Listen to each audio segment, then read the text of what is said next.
Hello, Ducks fans. Welcome to another episode of the Quack Report. Following the first Ducks win of 2022. So let's go. Where's the horn? Yeah. Oh, I need a keyboard.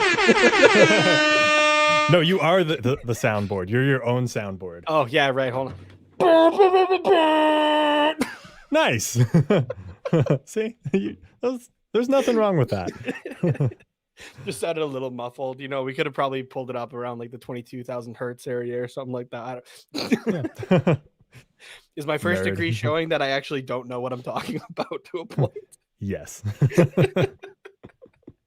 Oh man, I am tired. I'm not gonna lie, I am tired today. So if I am a little more goofy than usual, that is the reason for it. Okay, but it's not a bad thing always, I guess. So yeah, it's more exciting that way. Yeah, there you go. And besides, that's how we get our episodes to a full hour anyways. Yeah, exactly. It's just me off my rocker. Yeah, exactly. Because I mean, we only have the one Ducks game to talk about, which was just a beautiful win. It was a gorgeous game. Yeah, but we'll get to that later. Yes. And then we got a couple upcoming games. But most importantly, we're going to be talking Spider-Man No Way Home from home. From home. Because we're in our homes right now. Yes. So we luckily did not get messed up in that movie, which is great. Yeah.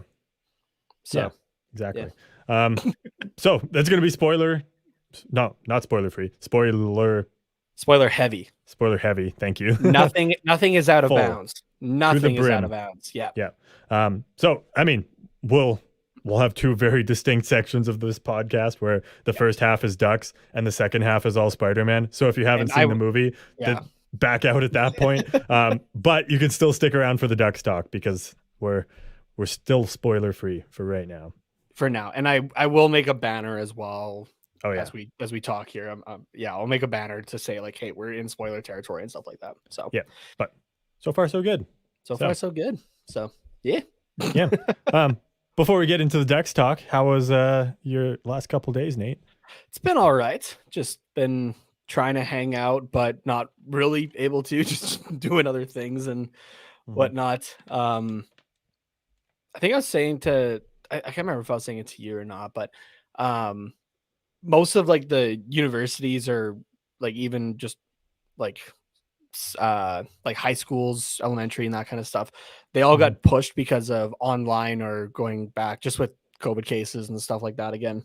The only school that I know of that didn't get pushed to January 10th is where we go to school, the University of Lethbridge. And I kind of wish that we had as well. I could have used just the extra couple of days, honestly. Yeah.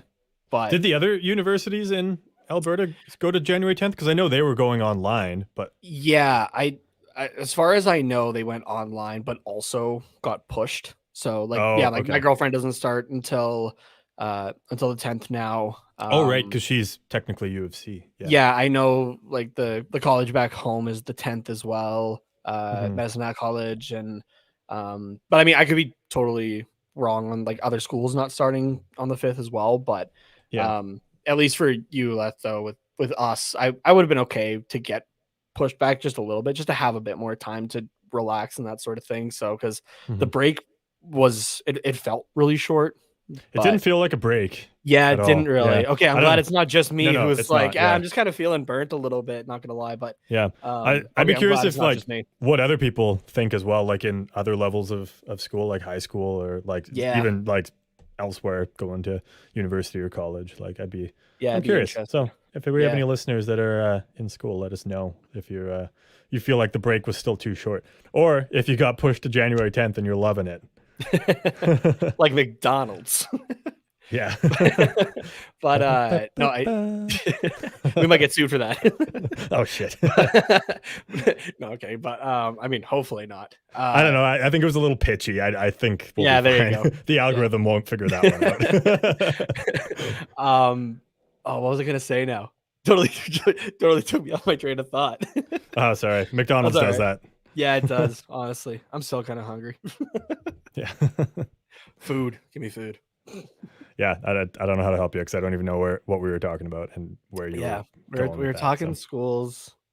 I don't even remember now. It'll come to me way later, as it always does. That's what happens. Yeah, exactly. So. But how about you? How's your last couple of days? Pretty chill, honestly. I've just been trying to enjoy the last couple days before school, but so I don't yank my headphones out because I did this earlier. I'm going to take them in a sec. As we've talked about before on the podcast, I have been waiting for this bad boy in the mail. Nice. Too close. Yeah. I already showed you, so we don't get well, there you go. We got the solo layout going. If you're watching us on YouTube and Twitch, be sure to like and subscribe. It really helps out the channel a lot. It was supposed to get here yesterday, but then they were like, nope, tomorrow. So nice. And now it's tomorrow. So it's here and it's downloading things. I haven't played it yet, but it's here. So Carter got the Xbox Series X, by the way. Oh yeah, I guess for the people that are listening, yeah. He's showing the box of it, and I'm just like, yeah, here, let me blow this up, like just for video and stuff like that. Yeah. You got to remember, like, this is technically a podcast. People just listen to this sometimes. Yeah, exactly. But as much as we put work into the video, we obviously appreciate those who just listen to it right on your commute to work or something like that. So yeah, we totally understand if people don't want to look at us. It happens all the time. Just like walking through the mall and people do the shield their eyes and don't look, Johnny, don't look. They're like dragging their kids. I do it to away. myself when I look in the mirror. Yeah, that's why I don't have mirrors in my house. Oh, there you go. There you go. I mean, it's a vicious cycle. I feel like not having mirrors explains a lot more than having mirrors in your house. Yeah, right. I'm just bugging you, bud. I'm just bugging you. I know. So yeah, that was the highlight of my last couple days. Anyways. There you go. That's all right. And you said you got everything kind of like downloading right now and such. Yeah. So it's pretty useless now. I mean, I'm sure there's a couple games downloaded that I could play, but I haven't got to actually take her for a spin. But even just scrolling through the menus, I was like, oh man, this is so fast. It's great. And then you're gonna like play games, like go back to your just Xbox One after and just see how impatient you are suddenly. Yeah. It's amazing. Dude, I was impatient before anyways. So. We got Lindsay chiming in. Hello, Lindsay. Oh, we will be getting into some Spider-Man talk soon, but I think first we're going to talk some Ducks because kicked the ass out of the Philadelphia Flyers last night. Mm-hmm. Where's the ass on a Flyer? Well, hold on. Just I have hold no that idea. thought for a second. The big question on today's show, where is the ass on a Flyer? Yeah, I think we got to start, like any good, essay, you have to start with just an introduction to the topic. Yeah. So first of all, what is a Flyer? Like the logo does not help me whatsoever. It tells me nothing. It's a P with wings, and that's why I was kind of wondering last night if I was supposed to be making like plane jokes or bird jokes. Yeah. Because like that's what I've been doing on the Quack Report Twitter when I've been watching games and been live tweeting about it, right? It's like I make, play on words with the team name that we're against or something like that. So, like I was calling the Capitals like the Eagles or the, like the government buildings or that kind of thing, just joking around like that. But yeah, I wasn't sure what to do with the Flyers last night. And with them only scoring one goal, luckily I just had to make one joke and I don't even remember what it was offhand. So let me scroll and find out. Yeah. Was it plane or bird related? I put the quote other bird team or planes. What do we want to go with for jokes tonight? Puts one in to make it 2-1.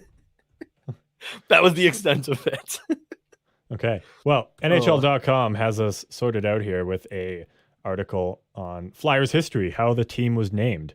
And it's long, and it's not that long, but I'm still not going to read the whole thing. I know the history of it is like, it's not technically anything. Well, that's stupid. Yeah. It was, if I remember correctly, it was a like name the team contest. Mm-hmm. And yes, it was. Yeah. And it Quakers and Ramblers were two traditional suggestions. Oh, there you go. Philadelphia Quakers. Is there not a team called the Philadelphia Quakers? I don't remember. There used to be in the 30s. Oh, okay. Maybe that's why I'm thinking of that. And then the Ramblers was a minor league team. Oh, okay. There you go. So the Liberty Bells. That'd have been okay. Oh, yeah. That'd have been sweet. The Bells. Easy logo. Just put the Liberty Bell on a jersey. I don't know. I think in that case, you go with just the Bells. Yeah, the Liberty Bells is pretty dumb. But also the Philadelphia Bells is kind of like a weird. It's I don't know. It's not a great name. Yeah, but then what was it in the 70s? You had the Broad Street Bullies. Because you could have had Triple B, the Broad Street That's true. Bully Bells, or Bell Bullies, or Bell Bullies. Yeah, I guess had a few different ideas there. Yeah. So great logo though. Yeah. Also, this article just brought my attention to it that like Flyers is actually Fliers, like as in someone who flies, but they did a Y. Yeah. So yeah, I just never put that together. Same with like the Toronto Maple Leafs. Like technically it should be Leaves, but it's Leafs. Leavees. Yeah. Wait, did you say right? 2 E's? No, just one. It sounded like 2, but it was just one. Okay. Oh. Yeah, like that one threw me off. Like when I first like heard it, I was like, this actually isn't correct. But like I've never thought about it before. And same with the Flyers. So I think there's another team name. I can't remember it offhand, but I think there's another one that's like not grammatically correct as well, but I don't remember what it was. Yeah, I don't know. Yeah, like a hockey team, or I think so. Yeah, I think it's an NHL team, but I don't remember. Maybe I'm wrong. I don't know. Okay, but you're probably wrong. Probably. But I don't know shit. So, anyways, Flyers is nothing. So I guess they don't have an ass, which means the Flyers don't shit unless it's against the Ducks, in which case they just shit all over the place. Apparently. Yeah. I guess Ducks shit all over now the place I just have like a horrible visual in my head. What, of like Claude Giroux like scoring a goal and riding his stick past the Ducks bench propelled by, poop? He wasn't even playing in last night's game. No, I just picked the first Flyer that came to mind. So that's fair. Not caught a hat. Well, he's not going to score a goal and then ride his stick past the bench. But if he did score a goal against us, I wouldn't blame him for riding his stick. Yeah, I wouldn't either. Yeah, I have seen videos of like goalies that get goals or that, and they do a celebration, and the other team is mad, and it's like, well, first of all, how about you not let the goalie score a goal on you, and second of all, let him have some fun. As a goalie, you don't get to do that very often, so fuck off. Mm-hmm. Yeah, like how many times have you sellied in front of the goaltender, and he does it to you one time, and you're all, well, you can't fucking do that. Yeah, you fucking can. Shut up, sit down. Yeah, exactly. Oh. All right. why we spent so long on the Flyers name? We're an educational podcast, obviously. We are an educational it could have also been like, store flyers or that sort of thing, right? Could be that. Maybe, yeah. Yep. They just offer deals on goals. Mm-hmm. Get a 4 you can get 4 for the price of 3. Yeah. As in 3 Troy Terry goals. Yeah. Out of 4 against the Flyers. Nice. I see what you did there. That was nice. Yeah, there you go. Yeah. Terry gets his first career hat trick. Love it. Yeah. 2 goals in the first, followed by an empty netter on a very unselfish play by Max Comtois there to give him the puck. Yeah, and I love that. I think it was Terry after the game as well had said that he was trying to pass it actually. Oh, really? Like not even trying to score the goal. But yeah, it kind of looked like that because the Flyers defender that was in front of him moved to cover the pass, and then Terry was like, "Okay, I guess I'm just gonna shoot this." Just gonna go. So. Yeah. But that first goal as well, though, I love that. Like nobody knew because it sounded like it hit the crossbar, right? Oh, so yeah, you hear that sound, and it's like, okay, crossbar. Yeah. I think it was like the third replay, just as they were looking at it, like the horn went off, and I was like, "Wait a second, was that in?" And it's like, yeah, like the third replay that they showed, I wasn't unfortunately able to watch like the Ducks stream of this. I had to watch the Flyers one on like NBC Philadelphia. Mm-hmm. But yeah, it was like the third replay that they had finally showed an angle that, yeah, it was like, wait a second, I think that puck went in. Mm-hmm. So, but I love that just, like nobody knew, like not even. No one on the ice, not even the players. Yeah. Yeah, exactly. There's all like, oh, okay, fine. Like, thank God for video replay in Toronto. That because otherwise it could have been 3-1 game or I guess 3-1 could have still been 4-1. Who knows? In an alternate timeline, that one doesn't count, and there's still another goal scored. Yeah, potentially. Yeah, a couple empty nets, maybe. I don't know. Yeah, who knows? But yeah, but I just love that nobody knew. I find it surprising that Toronto still looked at the play to see if it was in, right? Like I think they look at every single one. Like, yeah, but that would be exhausting. Like especially on nights where there's, like 15 games going on. Like you have somebody watching every single game, looking at every single shot to see if it went in. Like for one like that, like when nobody thinks it went in, like if I was employed to do that, I wouldn't look at that play. I'll tell you that. Like, oh yeah, post a note easily. Like I guess I don't know. It's hard to say. Maybe if that was my job and I was like, they're all looking at overhead cams.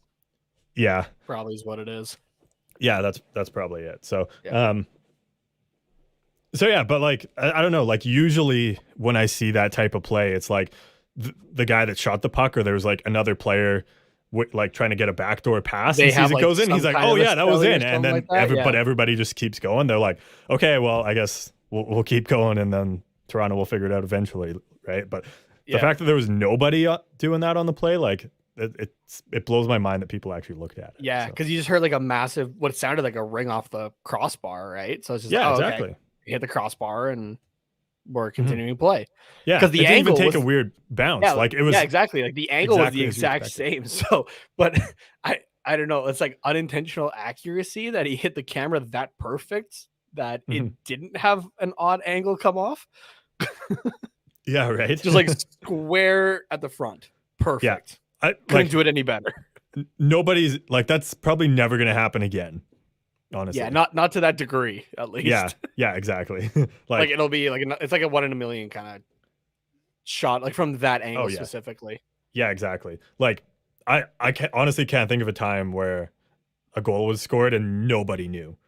Yeah, exactly. Like absolutely nobody. Like I don't know, maybe the person that had the seats right behind the Flyers net and was like, they were staring at the goal, maybe they would have seen it. But yeah, because there wasn't even a reaction in like the crowd or anything besides, like the groan that normally happens when you hit the post or a crossbar. Yeah, that was kind of it. Wasn't anybody like going, it's like cheering or that sort of thing. So yeah, but so yeah, super weird. But obviously we're gonna take it. Yeah, goal's a goal. Yeah, exactly. And I mean, it was a goal. It's not even like it was like a bad goal. It was like a really nice goal. Just perfect shot. It was perfect. Exactly. And that is what we expect from Troy Terry at this point. Yeah, and I mean, he didn't disappoint. Like he got a nice tip in that nobody knew went in.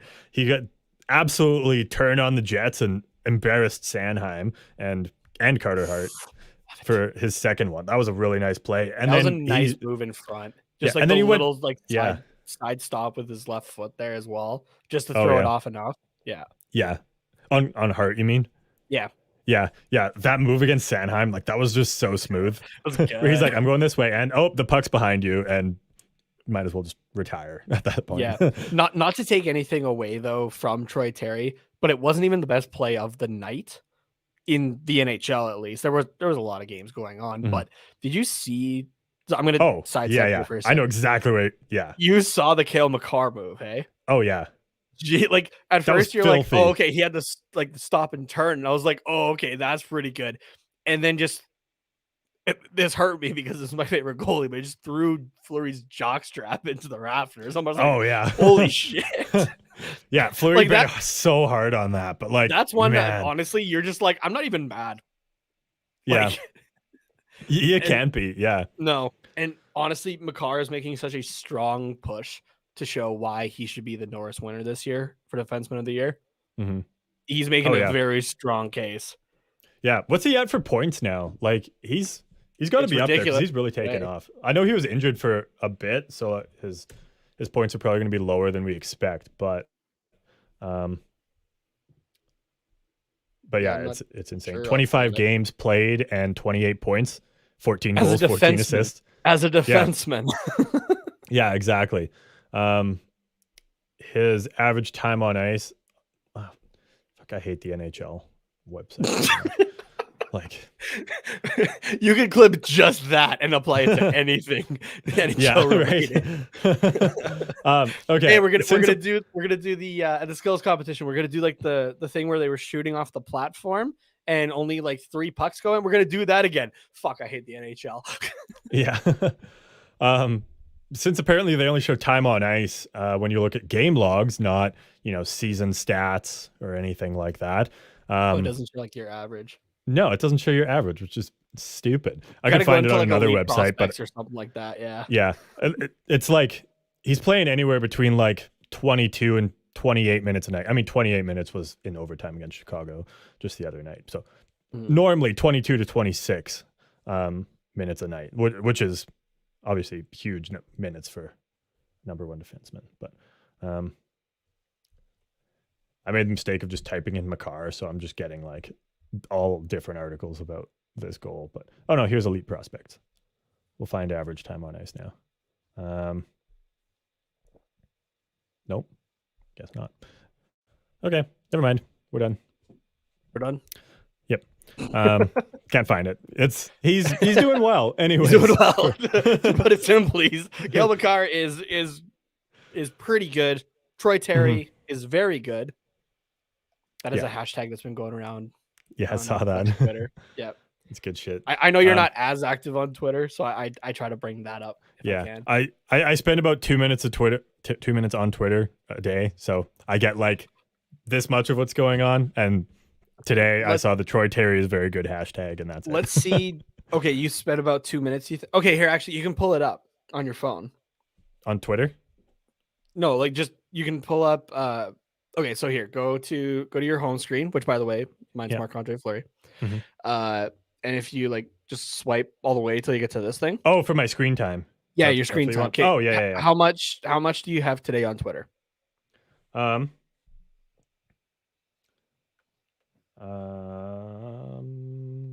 just curious. It's loading. Sorry. All right. There it is. Oh, gotta show more. I know mine's just 1 minute. 1 minute. Okay. I beat you by an hour and 3 minutes. Nice. And that's just today. It's not great. It's not great. Hey, you're on holidays still. It's all good.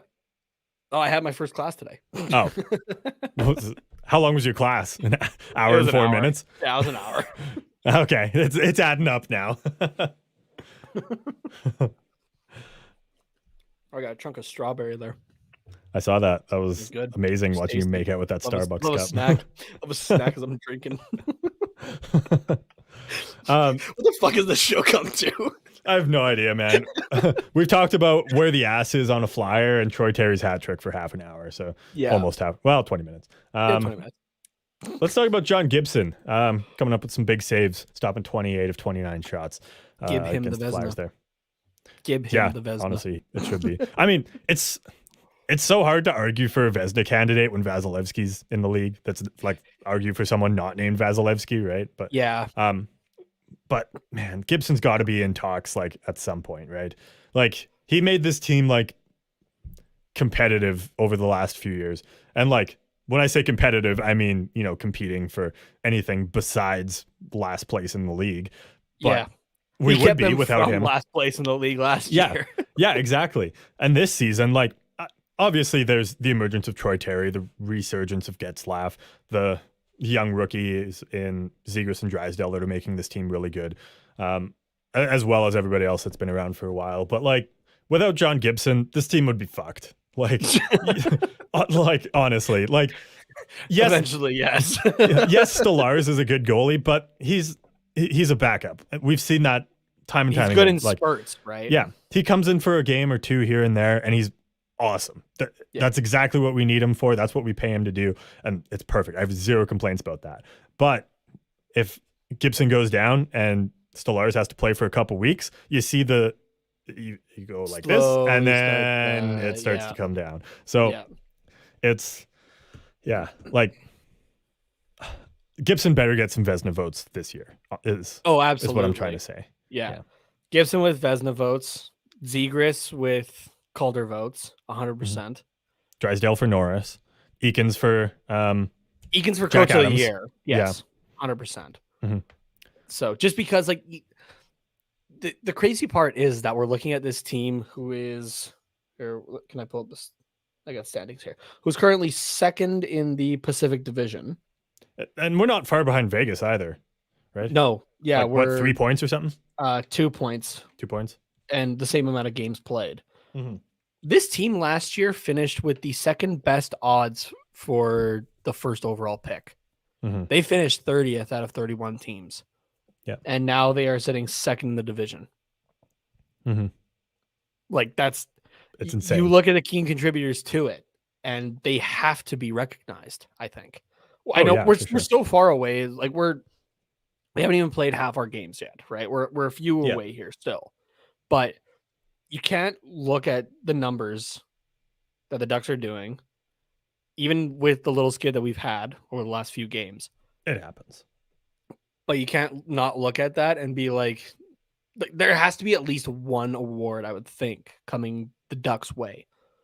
Oh, yeah. If not, like, it's a joke. Yeah. I mean, it's a joke sometimes anyway, but we won't get into that. But yeah, like you go from 30th to 11th currently in the league. Mm-hmm. Yeah, it's not even like we're in a weak division. Like 11th in the whole league is pretty solid. Like obviously it's you know there's 4 divisions, so theoretically the weakest second place team should be like 8th at minimum. So yeah, we're a little bit lower down, but it's like still to be 11th in a league of 32 teams, like that's pretty huge. Like you said, coming from like we've moved up 20 spots since last year. Yeah. Like, or no, 19 because there was 31 last year. Yeah. So the second place teams in the other divisions here. Why is this not working? There we go. So in the Central Division, it's St. Louis, who is currently sitting 10th in the league. Mm-hmm. In the East, and we're tied with St. Louis technically in points, anyways. The Atlantic Division, you have Florida in second in the division, second in the league. Yeah, that's that Atlantic the Atlantic Division. We're just be glad we're not in the Atlantic. Yeah, pretty much. And Washington, second in the Metro, who is currently sitting 4th in the league. Yeah. So, but yeah, that fucking Atlantic Division is just ridiculous. Mm-hmm. Isn't Toronto like 3rd or 4th? Oh no, you said Washington was 4th. Toronto was 6th in the league. 6th, yeah. But they're like 3rd in the division. Yeah. So. Oh my god, I gotta turn this. Yeah, that's insane. Yeah, we're doing all right. We're doing all right, and I like it. Yeah, there's no complaints. Like we had no hope at the beginning of the season. We were excited about the first win of the year. We were like, all right, let's hold back expectations here. And like even up until the Christmas break, we're still going, okay, like are we sure? We're sure? Like, when is this team gonna shit the bed and like drop out of the playoff spot? And I mean, knock on wood, hopefully it doesn't happen. But like, yeah, it's great to watch. And you know, even if we do drop out of a playoff spot in the second half of the year, like at least we got some exciting hockey for the first half and like can see the potential of this team and know that we don't need to just blow it up. Like I think we're all honestly just a few pieces away from becoming a contender and a few years as well. Like obviously those guys still need to develop, like Terry. We're not getting what we need from Comtois. Zegras is still young and he's not even close to putting up like the numbers he's going to in his prime. Mm-hmm. So like but you can see the potential in those guys and then you just know we need like, okay, maybe another defenseman, maybe we need another top 6 forward, and then like that's it. That's really all we can ask for. And then maybe a coach that is going to take us all the way, like the Tortorellas or the Babcocks John Coopers or John Cooper, who's the short guy in New York, Barry Trotz. Oh, for the Islanders, I went straight to the Rangers. Oh, sorry, yeah. You couldn't read my mind. Tells you what team I think is the New York team. Yeah, I was just thinking Islanders, but then I said New York. So if you would have said New York, I would have said Rangers too. But, exactly. But yeah, like those types of coaches of the league, right? Oh wait, no, sorry. Okay, that's low. That's just the Oilers fans in general. We're a Ducks podcast. It's in the same division. That's true. But also, I'm loving the soap opera that's coming out of there over the last couple of days since that loss. What was that last? That was just last night. And like 2 nights ago. 2 nights ago. Okay. Yeah. And like Dave Tippett's already like going back on what he said of like backpedaling, right? Because Koskinen had some words about it and stuff like that. Oh, and that's funny. Yeah. And he's just like he's already backpedaling of like, oh no, it was taken out of context. It's like, okay, well, we all saw the context though. That's not out of context. Like you basically blamed it on Koskinen. He was trying to. I was reading. He was trying to say that it was just for like the first 5 minutes of the game, and it's like, no, that's not what you said. Like, so yeah, but yeah, I don't know. I don't really have anything else to add about this game besides the usual. It was good. The impressive part to me, I think, was the fact that yes, Philadelphia also had some guys out, but we did it without 6 of our players out due to COVID or injuries, right? And they were like, some of those guys were like big contributors, that sort of thing, right? Like Getzlav. Yeah. One other thing I want to bring up though is the fact that Milano tried. What are we calling the move that Zegras pulled before Christmas? I've seen the Anaheim, I've seen the Zegras, I've seen the Dishigan. But doesn't matter. It's up to you. Yeah. Okay. We'll go with the Dishigan. I like that one. Okay. Yeah, sure. But Milano tried to pull it off as well, and he had the right idea. Just no one was there for it just yet. But he has to flip it over the net. He's the only one that has the hand-eye on that team to, I think, do it. So he has to flip it over the net, skate around, and then bat it in. the hand-eye coordination on Sonny Milano is amazing and feels it's one of those things that feels illegal, but it's not. You know what I mean? Yeah. Like he just has it so much more over everybody else. And it's ridiculous. So, yeah, it's not even fair, honestly. Yeah.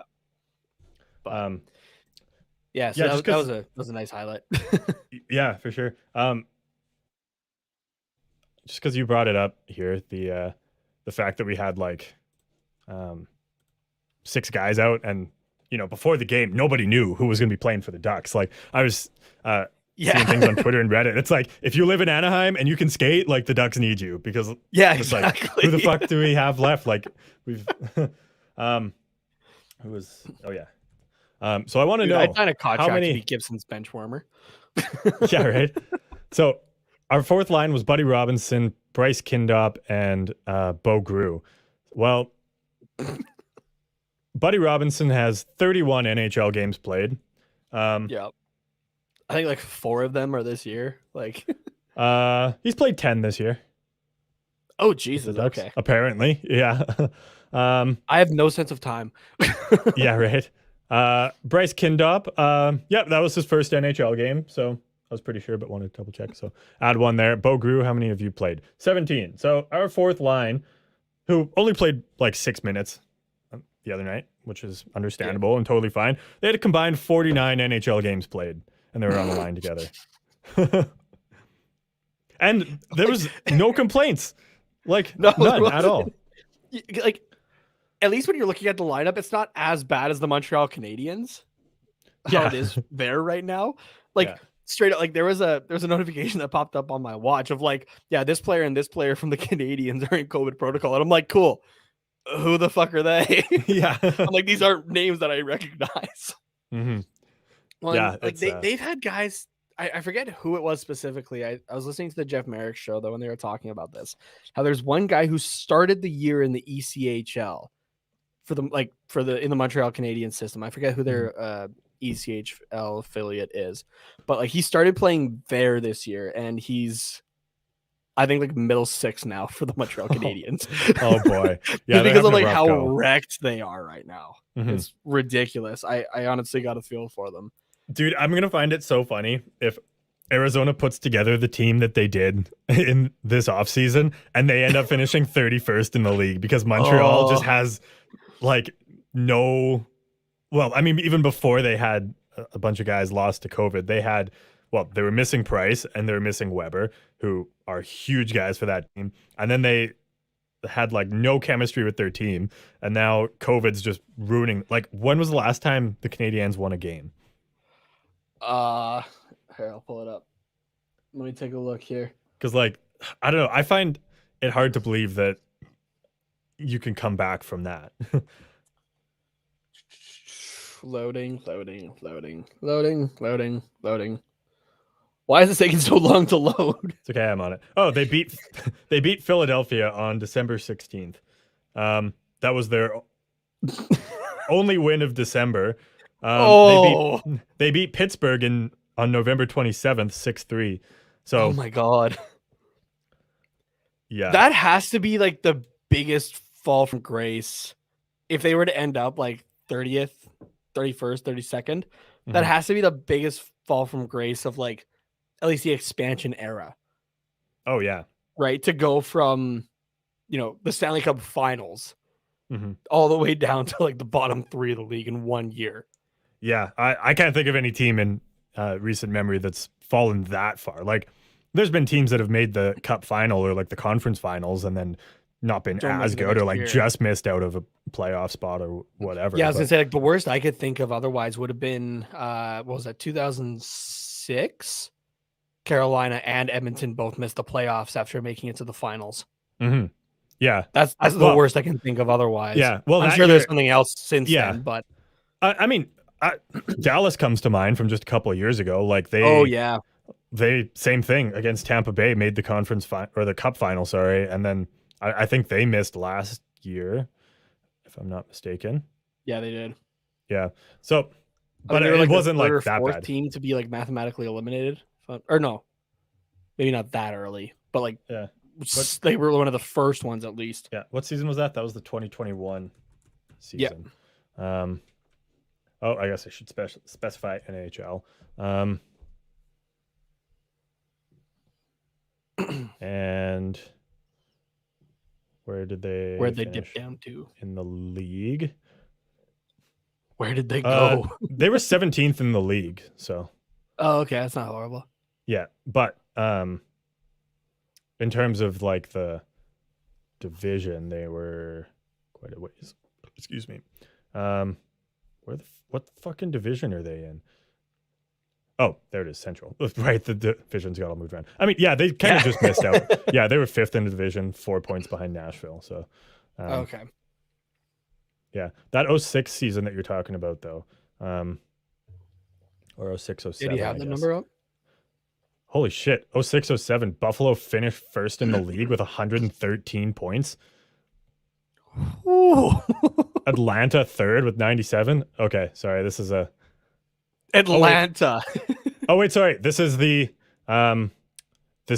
conference. Oh, and that's back where they the first that's back when the first in the division was I mean Buffalo's true. They won the President's Trophy that year, but Atlanta third in the division, it's because they were or third in the conference, it's because they were first in the whatever division.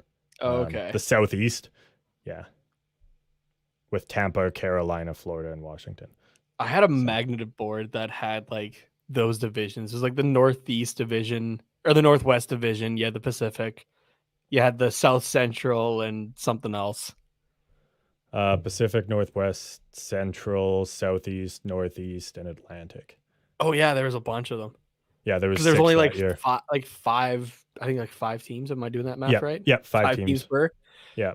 So, but that was because it was just based off like your playoff seeding was based off the conference results. Mm-hmm. Yeah, which I kind of wish we would go back to. I liked it, honestly. Yeah, I'm kind of nostalgic for it, honestly. I'm just not a crazy fan of the wild card, personally. I know that might be a bit of a hot take, but I'm not a fan of it. It's not that I hate the wild card. It's just that I prefer the conference. Yeah, because you could technically have teams you get better matchups, I think. Yeah, you could have teams that technically finish better in the standings, but because of the wild card placement and that sort of thing, finish ahead. Or like they don't go in, right? Yeah, exactly. So it's I don't know. Mm-hmm. Well, I'm just looking at the time here, and we still have Spider-Man. And I know that's not going to be a short conversation. Yeah, it's not going to be either. So let's move on to some news here. The Ducks have officially formed a committee to, search for a new GM that they're going to have to do in the off season. So Nate's got the tweet here via Pierre Lebrun at Pierre V. Lebrun on Twitter, hearing that the Anaheim Ducks have formed a GM search committee, which includes team CEO Mike Schulman, Scott Niedermayer, Paul Correa, and President of Business Operations Aaron Tietz. Obviously, owners Susan and Henry Samueli are also part of things. So, I think it's cool that they got Niedermayer and Correa on there to help find the next GM. So, and then obviously the usual suspects as well there. So, yeah, the search is on. I'm glad they're doing it now because with the team in a playoff position, you kind of have to know what you're getting into. And much rope you can give Solomon at the trade deadline. Like, are you going to let him like make a big trade? Are you going to let him just maybe acquire a couple depth pieces for later round picks? Like, can he do whatever he wants because he's most likely going to be the GM next year? Like, he needs to know that. Like, what can this team do? Because obviously they are in a playoff spot. They have earned, I guess the right to make the team better. Like the players themselves have earned it, and like you don't just want to go into the playoffs like with the team you have, because I don't think they can make a big splash how they are. Like I just think you need like a couple more depth guys because injuries obviously happen. I think there's two reasons why you wouldn't be seeing any deals made. One is you think this is the team to take you there, which I don't think it is. No. Sorry, but no. The other is that you're wanting to see as well if this is a flash in the pan. Yeah. From like obviously from watching the Flames as well. I think it was 2015. That was a not great decision year, I think, because they made it to the second round, getting beat by the Anaheim Ducks. The Flames thought they were fine and competitive, and it didn't really work out, right? It was just kind of almost luck that they made it that far, or even like made the playoffs alone, right? So, and it kind of set them back a little bit. You don't want that to happen here, especially with these young guys, right? You want to have them have a competitive team sooner rather than later. Yeah. Right. So, I think that would be the only reason, logical reason that you wouldn't really have any changes besides, if you don't find a GM in time for the trade deadline, right? You're just like, okay, go have the experience, get the taste of it, and we'll continue to build from here. So I just looked up when the trade deadline actually is. I thought it was usually in February, but I guess this season with all the breaks, it makes sense. It's later. Yeah, it's March 21st. So by that point, assuming the schedule still ends at the end of April, Ducks, that's 1, 2, 3, 4, 5, 6, 7. Yeah, about 7 weeks of worth of games. It looks like 3 games a week. So 21 games left. Like in an 82 game season, that's 61 games played. So I mean, 61 games is not a small sample size by any means. Like usually you would see some regression if this team wasn't for real by that point. So I think come trade deadline, if this team is still in a playoff position, they're still at whatever our points percentage is, almost 600.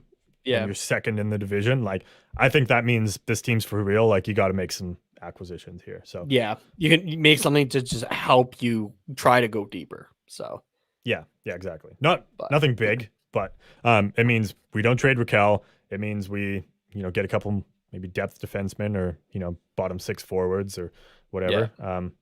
But I don't think first round pick is on the table. On the table, no, maybe second if we have that even. Yeah, that's a good question. I don't see why I'll check that friendly here. Okay. So yeah, I mean, long story short, they need to figure this out now and see what their options are, because there's still good GMs out there. Not saying Solomon's not a good GM, but if you are looking outside, right? Like that's obviously the reason that this committee is formed, is because they are going to look outside. Yeah, right. Yeah, exactly. If they were confident in it being Solomon still, we wouldn't have been hearing about this yet, at least. I don't think. So, but maybe we would have anyway, actually. I don't know. Yeah. I'm spitballing at this point. Sorry, what are you looking up again? What picks we have this year still. Oh, yeah. So we still have our first, our second. We don't have our third. We have our fourth. We have 2 picks in the 5th round, ours and Toronto's, which was what was the Toronto pick from? That's a good question. Right. We traded Ben Hutton for their 5th. Oh yeah, right. Forgot about that. Yeah. So I don't know if we don't have a third. I don't know if I necessarily want to trade our second. Yeah. But this could be a conversation for another time. Yeah. But we have Nashville's 6th, and we don't have a 7th. Okay. So we got 6 picks this coming year. So that's not bad. Yeah. Yeah, that's still pretty good. Yeah, for sure. Okay. Let's talk upcoming games here. Thursday versus Detroit at 7 p.m. And Saturday versus the Rangers also at 7 p.m. So a couple games to look forward to between now and the next episode there. Gonna be good. Starting with Detroit, they're not a bad team. I'd put them in the same kind of wheelhouse as Philadelphia. Yeah. So can't take them lightly, like because they can steal some games, but also not really not a contender, I guess. Yeah, currently Detroit, at least at the time of this recording, Detroit is currently sitting 1 point out of a playoff spot in the wild card there. 34 games played, 35 points. Boston is ahead of them with that second wild card spot. 29 games and 36 points, so it's going to be hard to get back into that, obviously. Yeah. But I mean, that's also an improved team, right? From last year, for sure. Yeah, you got Lucas Raymond, and I always forget the other rookie that's been going off, the defenseman. Sider, yeah. They have Nedeljkovic there now as well in nets, right? Like, this is a team that is also on the rise again. So yeah, for sure. Trust the Yzer plan, 100%. Yeah. So that's just terrifying, though. Like, any team that has Steve Yzerman at this point at the helm of it is a team to be feared no matter what. So definitely I wouldn't be taking Detroit lightly going into this game. We have a tendency to do that sometimes. So yeah. I don't think so, considering they're 3 points ahead of Philly with an extra game played. Like, very similar teams. You go in with the same mindset, and I think this is a one game. In my mind, it should be anyways. So hopefully. The Rangers, on the other hand, is going to be tougher. They're currently top of the Metro, 48 points in 34 games. Good for third in the league. Yeah. So obviously there's Zibanejad, who's a huge threat. Shesterkin in net. Adam Fox on defense, who just won the Norris last year. Chris Kreider, the power play specialist, apparently. Like, they've got some good players on that team. Then they're a very good team, obviously. So this one I don't have as high hopes for, but if we can be competitive, I'm happy. Yeah, their current points leader is Panarin with 36, 10 goals on the year. Forgot about him too. Yeah. Their goal leader is Chris Kreider, who has 20 goals on the season. And their assist guy is Adam Fox, who has 30 of his 35 points being assists. Oh, wow. So, yeah, it's a little ridiculous. It's a scary team, for sure. If you're a betting person, I don't think New York's a bad bet for the Cup this year. I mean, they haven't been a bad bet for the last few years, really. I thought it was going to be last year, and it didn't work out as well. They were a weird team last year. I don't know what was going on with them, but this year looks like they could be scary. So and their face-off guys too this season. Like, it's going to be a challenge for the minimal center depth that we have currently, just with guys being out, right? You got Zibanejad leading the team in face-off wins 51.2% of his faceoffs he's winning. Ooh, that's a lot. Which is good. Barclay Goodrow right behind him at 49.2. I'm rounding here, just to one decimal point. And Ryan Strome being the worst at it at 43.5, which is still pretty good. That's still decent enough. So it'll be interesting for sure. I actually haven't really looked at our center guys to see who's leading in those categories. Let me take a look here, and just for comparisons. Yeah, at this point as well, Zegras should be back. Getzlaf may be back by Saturday. It's hard to say. So we should have some guys coming back with hopefully. COVID, so it's currently for some reason it's just showing Getzlaf and Lundestrom. Getzlaf is at 56.7%. Lundstrom at 47.4. Okay. Yeah, no, those are decent numbers. And watching Zegras, I'm sure he's been fine this season as well. So yeah, that's the upcoming games to talk about. So yeah. Oh, here, wait. Sorry, I did find the go ahead. numbers here. Zegras is currently 41.3%. Okay. Yeah. No, that's similar to what Strome's were. Yeah. Yeah. No, I'm not concerned about that. But like even like Sam Steele, I don't think he's taken nearly as many as far as I can recall. 52%. Where did that go? Where'd you go? Henrique, come back here. Yeah, I don't think Henrique's been taking very many as well this year, but he's at 57 currently. Oh shit, that's pretty good. Yeah. So okay, well, that's our Ducks talk. Went a little longer than we thought, but what else is new? What else is new? Yeah, so on the other side, we'll be talking Spider-Man. So if you've seen the movie and want some Spider-Man discussion, No Way Home discussion, I should say, be sure to stick around for that. Very spoiler heavy. Nate will get the banner going, so if anyone drops in, that you're there, you can back out easily. But if you haven't seen the movie, thank you for getting this far, and we'll see you next time. And you can always come back and listen to the Spider-Man talk. But yeah, for now, we will take a quick break and see you guys on the other side. Hockey fans, DraftKings Sportsbook, an official sports betting partner of the NHL, has a no-brainer offer that will make you a winner once any shot gets past the goalie. New customers can bet just $1 on any NHL game and win $100 in free bets if either team scores. The NHL got rid of ties in, 2005? So you know somebody's gonna light the lamp. If Sportsbook isn't available in your state yet, don't you worry about it. Everyone can play for huge cash prizes all season long with DraftKings daily fantasy hockey contests. DraftKings is giving all new customers a free shot at millions of dollars in total prizes with their first deposit. Again, it's a no-brainer, so download the DraftKings Sportsbook app now, use the promo code THPN, throw down just $1 on any NHL game, and win $100 in free bets if either team scores. Again, it's a no-brainer. So use promo code THPN as in the Hockey Podcast Network this week at DraftKings Sportsbook, an official sports betting partner of the NHL. Must be 21 or older, New Jersey, Indiana, or Pennsylvania only. New customers only. Minimum $5 deposit and $1 wager required. One per customer. Restrictions apply. See DraftKings.com/sportsbook for details. Gambling problem? Call 1-800-GAMBLER. I got it to fit over. Nice. I can't because it's just a one size fits all thing, so I'm actually too tall for it. It just doesn't work. So. The worst part was the headphones. I was trying to put if you're just listening to this, I was trying to put the hood of my Spider-Man onesie that Carter and I just happen to have matching ones of. I was trying to put the hood up. Look at this. Look at us. Let's go.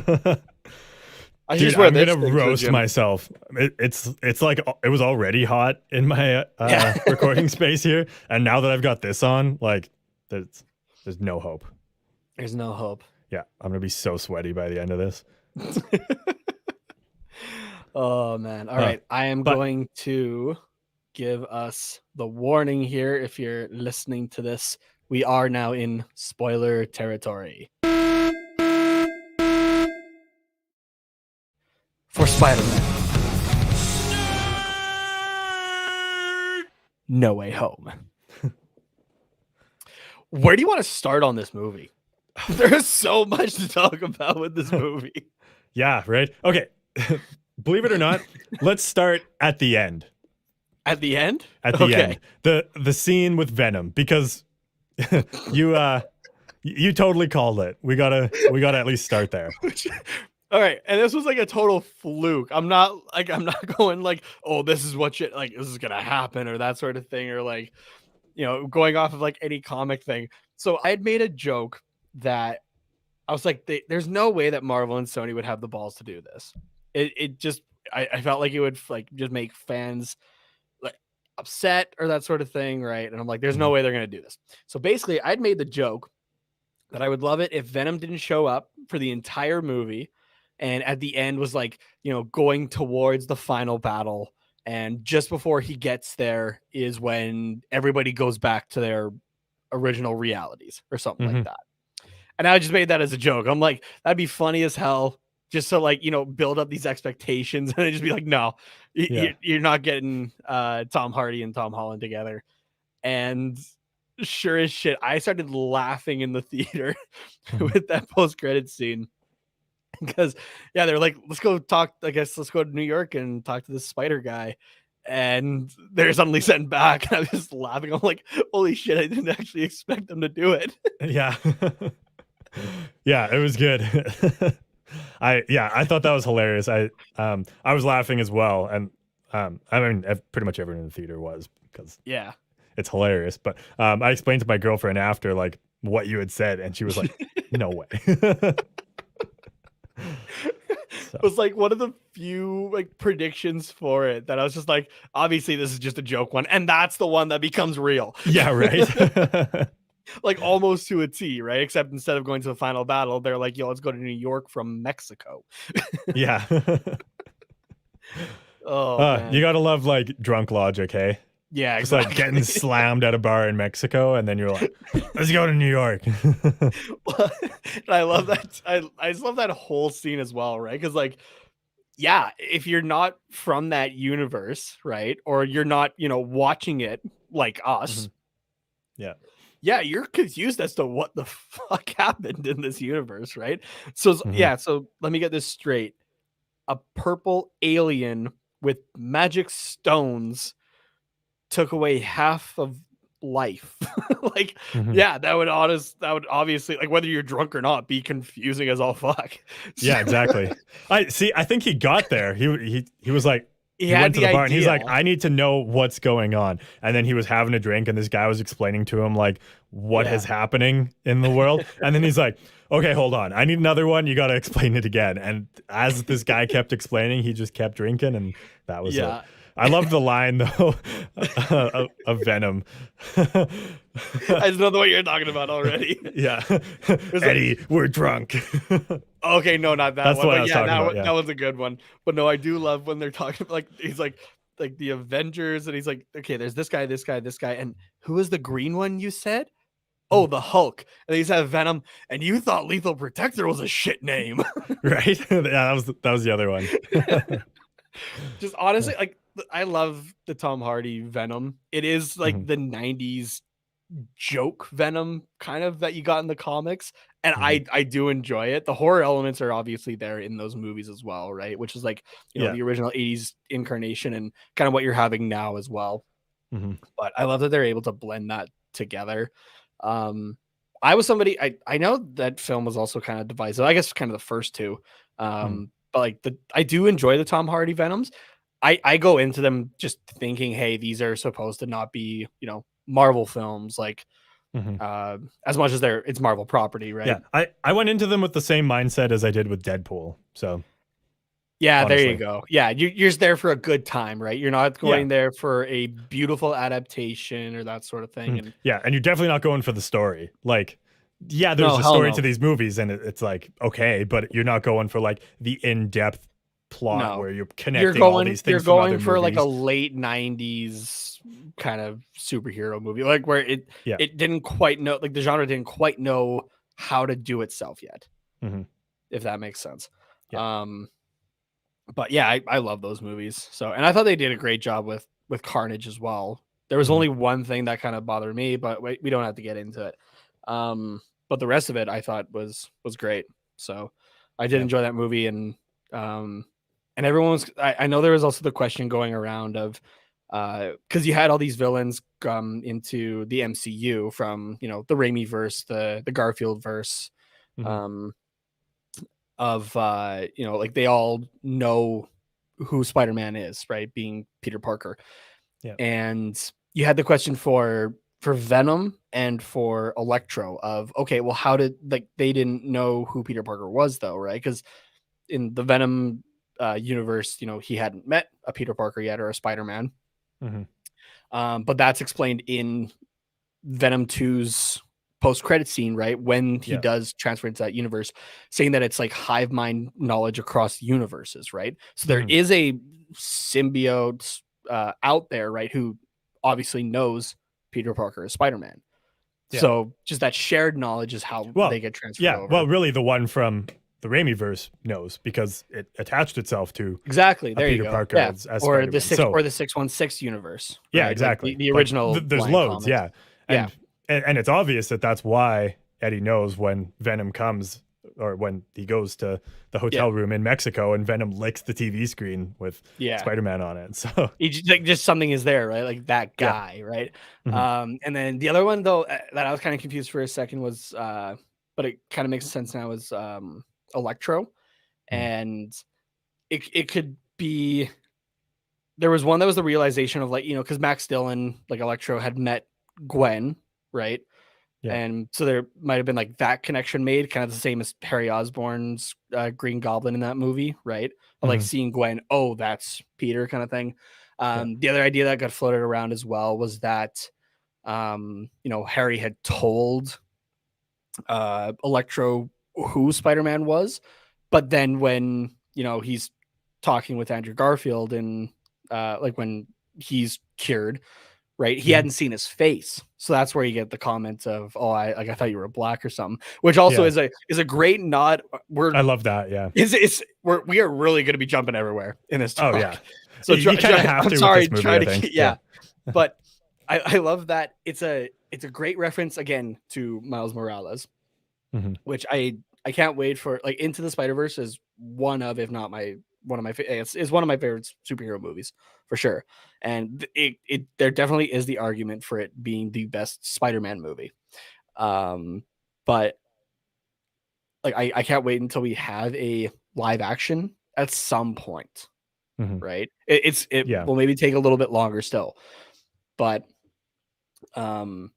yes, you have that reference in there, but also just like the humor of it, right? Of like, you were helping just the average person, like poor people, and you're from Queens. I thought you were black.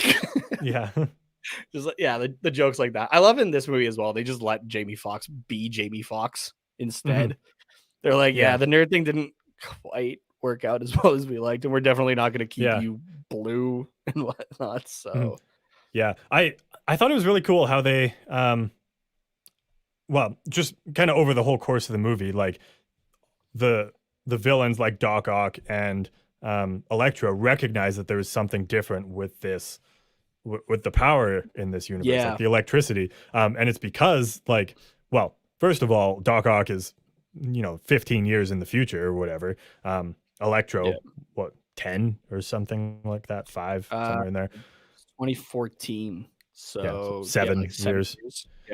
So obviously there's the time travel aspect of it, but because this universe has a Tony Stark in it that has pushed the innovation, like technological innovation and stuff. I guess that movie took place technically in 2023 at least, so really it was more like 12 to 20 years difference, but I thought it was really cool that they referenced that. And then also, instead of Electro being blue, he was yellow, just to add a visual aspect to, like, the power is different here.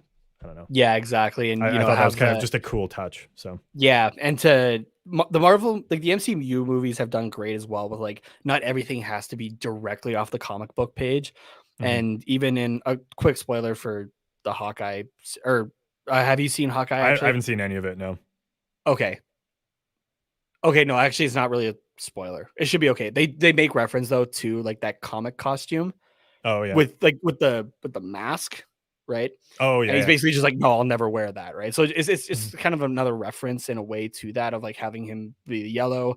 And same thing, like when you slow it down in like the trailers, you can see on Electro that, like, when he like powers up, he has kind of that old school mask kind of appear on his face for a split second. So like I love the stuff like that. So the one character design that improved, it's maybe not what everybody wants, but it's definitely it's more forgiving in my opinion, is Dr. Kirk Connors, the Lizard. They do make him a little bit more fierce looking, right? A little bit like just sharper scales or that kind of thing. They get a little bit more menacing. And I my favorite thing on TikTok right now in regards to Spider-Man is like everybody like making justifications for Dr. Connors wanting to turn everybody into lizards. Yeah. Like everyone's like, yeah, okay. And it's like, no. Let's not go here. Let's please. not do that. Yeah. But yeah. Just while we're on the topic of like the villains and just how they're slightly changed from the original movies, I was kind of upset initially when the Green Goblin, smashed his mask, because I was like, are we not going to really get to see the Green Goblin besides like the brief 5 seconds that he appears on the bridge before I don't know why I said Tony. Peter's like, I'm gonna get the fuck out of here. But as the movie went on, I really enjoyed it because you got to see just the wild facial expressions of Willem Dafoe acting as not just the Green Goblin, but just as like someone who's not all there. Like, I don't want to say psychopath because he's not, but like, I'd say the Goblin is pretty much a psychopath. Yeah, I guess. Like, I don't know. Yeah. There's a better word. Norman's not, but the Goblin is insane. There you go. Yeah, exactly. But yeah, that's a better way of putting it. But you just see, and you can instantly tell when Norman goes from himself to the Green Goblin. Like just So I think I made reference to it very quickly in kind of a spoiler-free talk of this movie, is like Willem Dafoe deserves, he needs something for his acting in that movie because it was awesome. He honestly, if he's not up for contention for best supporting actor at the Academy Awards, the Oscars, I know superhero movies don't normally get a whole lot for that unless it's visual effects or sound design, but that's one where it should be there, right? Because you could tell Willem Dafoe had so much fun coming back to this character of Norman Osborn, like 20 years later, right? And he portrayed it so well. And that was another thing too that kind of you had brought up there of like, the mask getting smashed. We were able to see, Norman, but the Goblin's face, right? And like, because that was one criticism I remember of like the hard shell was you couldn't really get the facial expression, obviously, right? That the comic Green Goblin is very much known for. Yeah, but you were able to get. I get that. That's kind of as far as they could go with the technology at that point. They were like, we can't afford to CGI there was an animatronic mask, and I think I talked about this like when we were talking spoiler free. You did. Yeah. I'll send you the clip, or actually, let me see if I can pull it up right now. I don't think it'll be copywritten or anything like that. Let me see if I can pull it up. But they eventually they went for this instead. And but it did look great. They just tried to make it a little less comic booky, I guess. But just being able to see, I think a great, like the perfect example of it though is when the Goblin takes full control of Norman's body and they have like the hallway fight scene, right?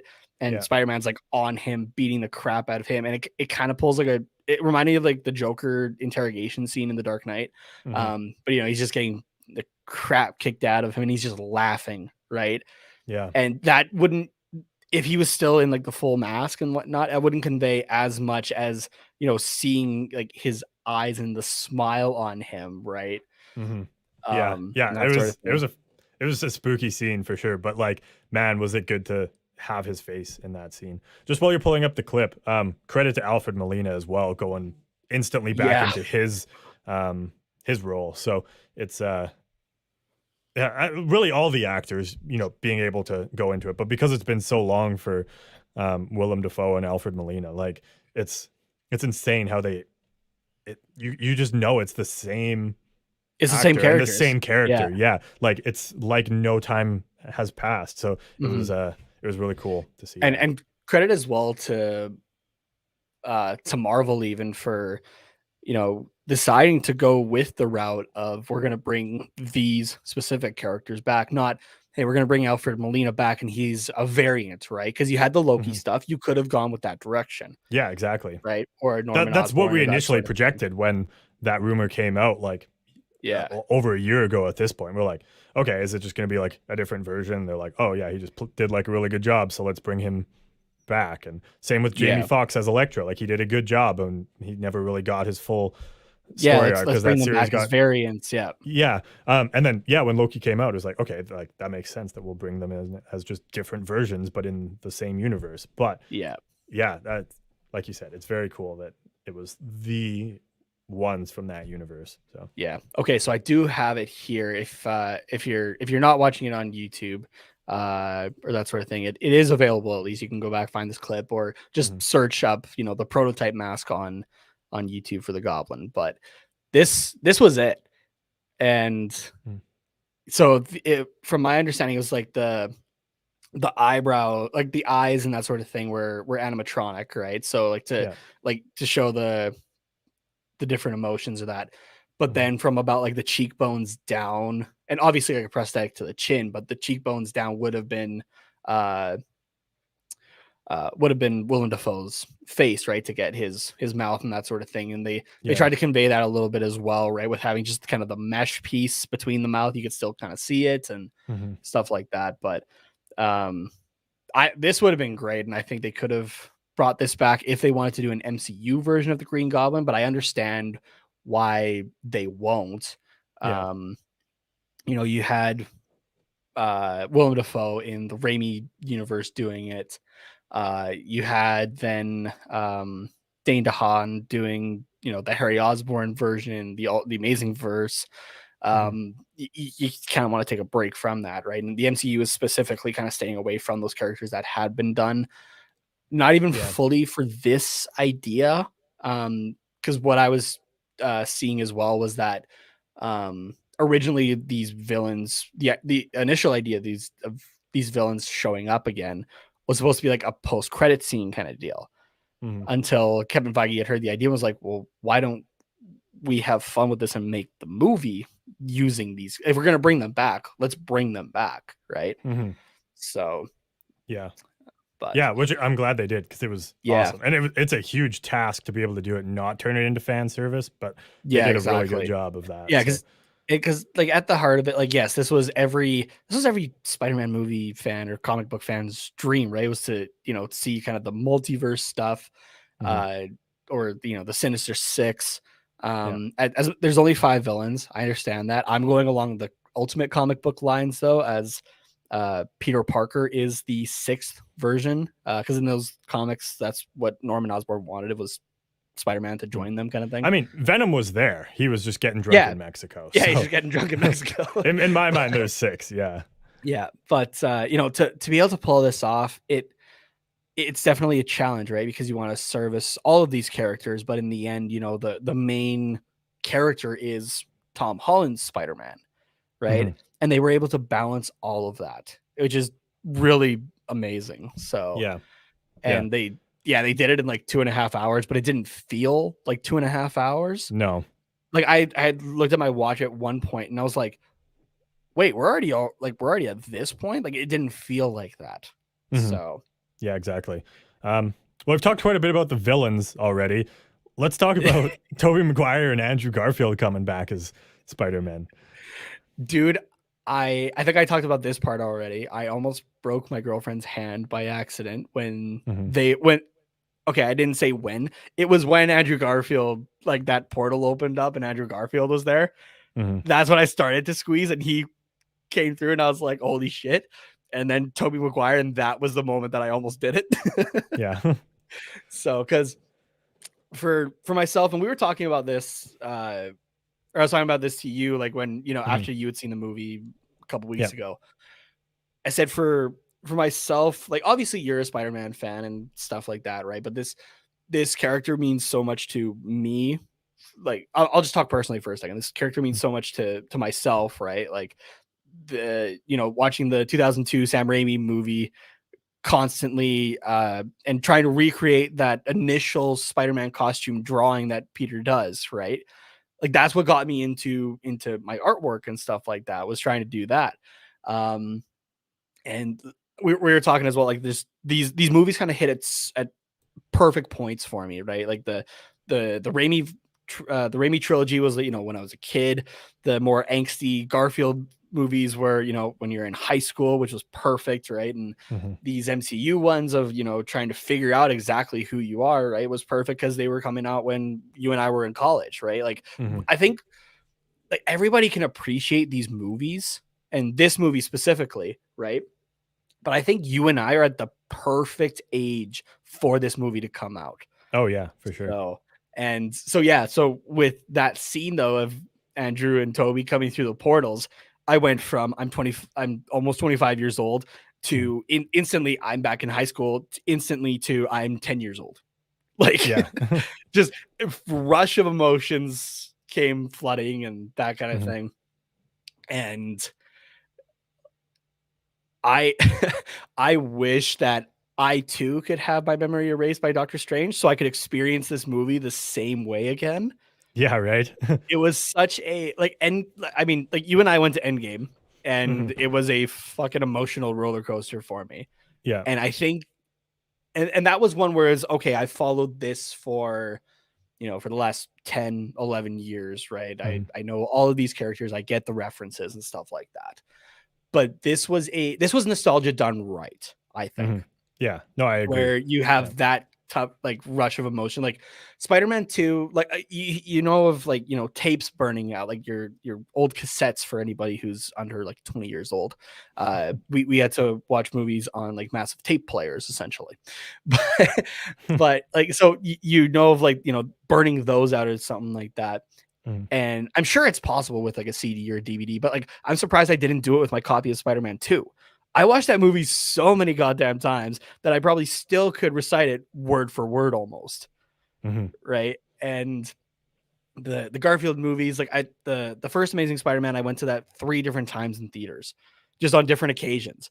And so, yeah, like just, you know, growing up with these movies or that this was 100% fan service done in the best way possible, that it actually services Tom Holland's Spider-Man, which, okay, hear me out for a second, because at first this is going to sound a little jarring, but let me explain. All right. Okay. My favorite part of this movie was Aunt May's death because it explained, not directly, but you think about it for a split second and explained that this, you know, we didn't really skip the origin of Spider-Man. Instead, we took 3 full-length movies plus appearances in 3 other MCU films to get the origin of the MCU's version of Spider-Man, which is fucking brilliant if you ask me, right? Which makes it even more better that I think we had 3 references total throughout all 3 movies to Uncle Ben, right? In Homecoming, it was just, you know, after what happened to my uncle. You don't really have any explanation, right?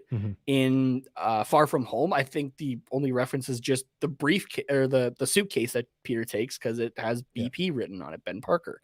Yeah. And in this movie, it's remember what your uncles used to say, with great power comes great responsibility. We finally got that line as well again. Yeah. Which, you know, that was the tearjerker already before the rest of that scene finishes. But yeah, like we got that, and I was like, okay, we're rolling the credits sometime soon here. Yeah. That was like halfway through the fucking movie. Yeah, I'm like, that line came, and I'm like, okay, yeah, now we get the reference to it. Now we get it. But then she died, and it's the following with that. That was kind of the realization for me. I'm like, holy shit, we took like essentially 6 movies to give an origin story instead. Yeah. And which is cool because that's now Spider-Man. Yeah. Right. And that's what's really cool about that is that, yes, we've had an origin story from Spider-Man. Like, I couldn't even count how many times, but like you go to the original comic book, you got 1 issue. That's your origin story. Yeah. In the other 2 movie series, it's like the first half hour, 45 minutes, maybe an hour of you get the first film. Yeah. You get the origin story, right? But in this one, we actually get to like experience the origin story. You know, we don't just get told it. Like it's an experience. So like you actually feel what Spider-Man feels. Like obviously it's sad when Uncle Ben dies in the other films and stuff, but like I don't think I didn't like I didn't cry. Like I was like, yeah, it sucks, but like A, I knew it was coming, and I B, it's like, still tear up at the Tobey yeah, Maguire but like, yeah, it's still definitely. sad. But like, then you go and you watch the Spider-Man in 6 films over the span of, I don't know, when did he first appear? I feel like it was 2016. Yeah, 2016 in Civil War. Yeah, so that's 5 years and 6 movies, and you experience it, and then Aunt May dies, and you're like, holy fuck. Yeah, you're like, wait a second. Yeah. And then, yeah, so like that, it just hits different, you know? Yeah. So And I think it's very cool. and up until this movie, you know, I kind of understood the criticisms to a point, right? But they were directly talked about in the movies as well, right? Of, oh, you know, Iron Man Jr. and stuff like that. But remember, in Far From Home as well, Happy tells him, "You're not Iron Man. You will never be Iron Man," right? That's kind of that was kind of the start there, right? Of, yeah, no, you're not what, you know, if you want to make it like a meta thing, right? You're not what the audience is saying you are, right? Yeah. And you're never going to be. And so it's that find who you are, right? Yeah. We took 3 movies to find out who is Peter Parker. He is Spider-Man, right? We are now at the point that the comics latch onto that is the essentials of the character, right? We saw them in different fragments and that sort of thing, right? But we truly have Spider-Man now for the MCU. Yeah. And I've seen, you know, video diaries on YouTube. I love watching those as well. But the ones that I've been seeing lately that have come up as, you know, No Way Home fixed the MCU version of Spider-Man. It didn't fix it. I don't like that idea of it. It just showed us we were not in on the secret of this being a 5-year-long origin instead. Right. Yeah. So now we have, because, you know, one thing I was seeing as well was, you know, this Peter, a sad reality of Peter Parker is the self-sacrifice, what he loses because of being Spider-Man, right? Which we got great in the Raimi films, and we got hard hits of it, not as much consistently, but we got hard hits of it in The Amazing Spider-Man, right? With Captain Stacy, with Uncle Ben, and with Gwen. But in this movie, yeah, we didn't see it as much, right? It was consequences here and there, obviously, right? But you know, it was not as grand. It was, you know, and oh man, I forget who was talking about this, and it makes it really fucking sad, actually. That, you know, there was the self-sacrifice of, you know, doing the better thing and actually going to be Spider-Man and stop the Vulture instead of going to Homecoming, right? Yeah. It was, you know, he had his unfortunately the responsibility he wanted the break in Europe, but he had to be Spider-Man. And you know, and going through these movies, but now with nobody knowing who Peter Parker was, there's not a whole lot of evidence in photographs of that or of Peter Parker, right? Because he wasn't around, because he was off being Spider-Man.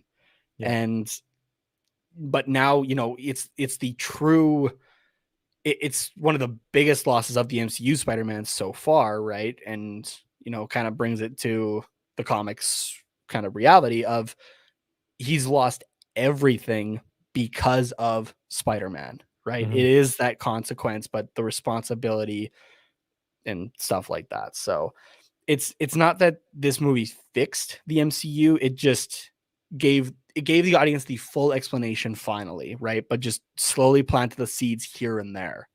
So it's a lot of impatience by other audience members. I still enjoy these movies for what they were, right? And you got to remember the MCU as well, right? These are just adaptations or their own versions, right? It's its own separate universe. It's not supposed to be, you know, panel by panel like film adaptations of the comics. Yeah, right. It's just using them as inspiration, really. Exactly. And same with all the other, you know, Spider-Man films that we've seen. Like, yes, they took arcs and elements of the stories, like the night Gwen Stacy died. There's that in Spider-Man too, right? And you get almost like a one-to-one comparison of like the shot in the bell tower to like the comic panels, but like that's really about as far as you can get it. Like you don't read that comic arc, and that's the Amazing Spider-Man 2. It's just like no, this comic arc is just how we're going to end the movie. Yeah, everything else is different. So yeah, it's but yeah, it's very cool that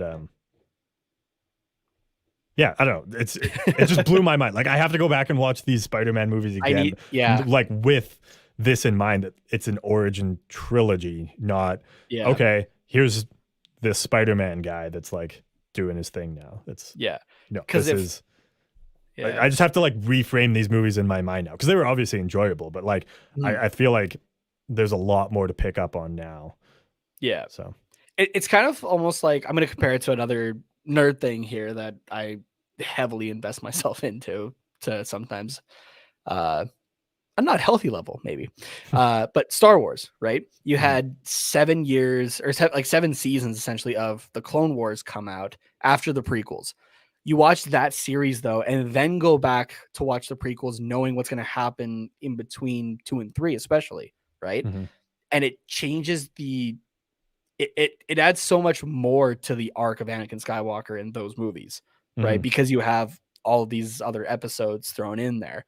And, you know, the whole idea of Darth Vader is supposed to be a tragic character, right? And it just adds to that element. So, but yeah, exactly. One of my other favorite things about this is that it technically makes the first Spider-Man movie from 2002 the first MCU movie to come out, actually.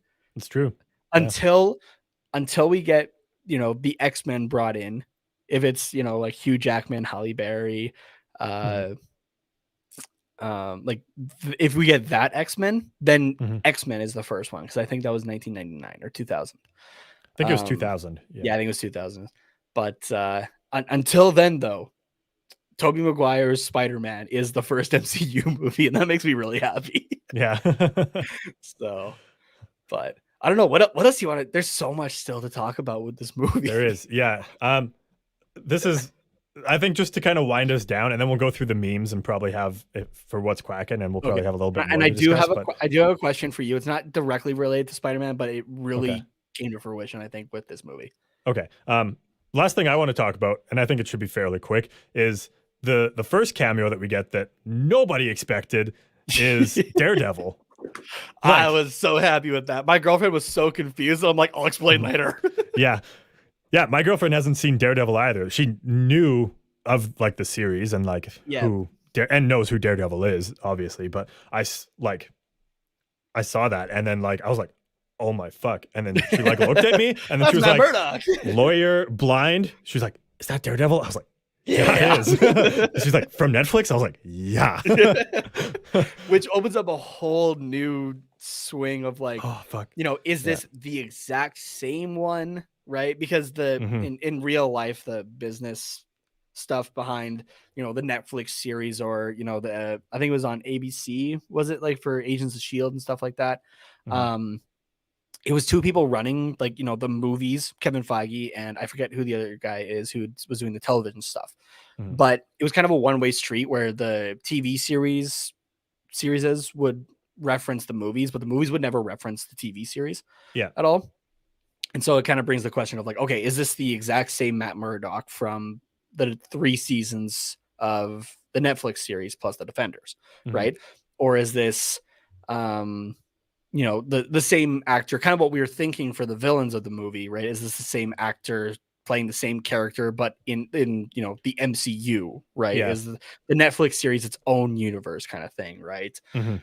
So we'll have to see if that maybe gets answered at some point, but without getting into any other spoilers, like I said, I haven't seen Hawkeye, but I've unfortunately seen some things. And there was, I got to back up for a sec. There was a commercial that I saw on TV for Hawkeye during the Christmas break when I think it was when I was watching the World Juniors. It might have been on a different channel, but it doesn't matter. And there was a trailer for it that showed like the surprise cameo from of someone else from the Netflix shows. And I was like, what the fuck, for people that haven't seen this, and you're trying to market it to people that haven't seen this, like, that's fucking ridiculous. And I already knew that it was in there anyways. I was good at staying away from spoilers of Spider-Man, but not for Hawkeye. So just on Reddit because that's more on a stuff weekly like that, basis, right? Like you had it's like for TV series, it's kind of like you get the 3 days and then we're going to the next thing because you're gonna have the next thing come in 7, right? Yeah. So yeah, exactly. So I'm not going to give it away on here either, but there's another cameo in Hawkeye that relates. that made me so happy that cameo is the same actor as well. Yeah. So I think the fact that we have that in the MCU as well means it's probably the same universe's one. Well, we know that they take place in the same universe, right? So like there's no way it's a different universes one. Like it's got to be the same. So that means there's potential to see I forget the actress's name, but the Jessica Jones, which I loved that series, and the actress's portrayal. I gotta look it up. It's gonna bother me. Who that is. We get to see Luke Cage and Iron Fist. I haven't actually watched those shows, but like they're out there somewhere, so maybe we'll see. Oh, they're good one day. And we get to see John Bernthal's Punisher, potentially. Like that would be so exciting to see that. But yeah, that's one character I'd love to see come back. Mm-hmm.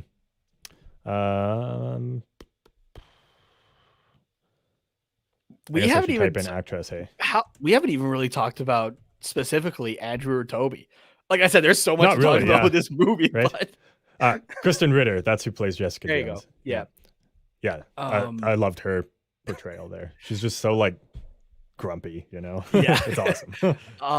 Oh man, like where to even start with those two? Like I know we talked about the portal scene, but we got to talk about their. I think we just have to talk about their redemption arcs, like when when Andrew Garfield Spider-Man like caught MJ as she was falling and like saved her. That was tears. Dude, I was a fucking wreck. I cried in the theater. I cried in the car before we started driving home because we were talking about that. I cried on the way home because my girlfriend started crying because she thought about that scene.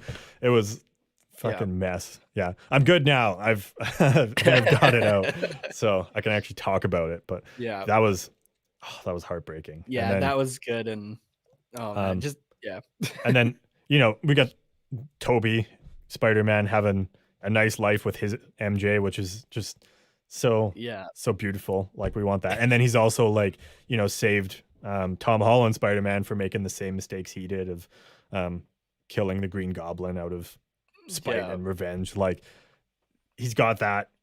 It's not as big of a redemption in my opinion as like the Andrew Garfield one, but like I don't know, he was like the dad Spider-Man.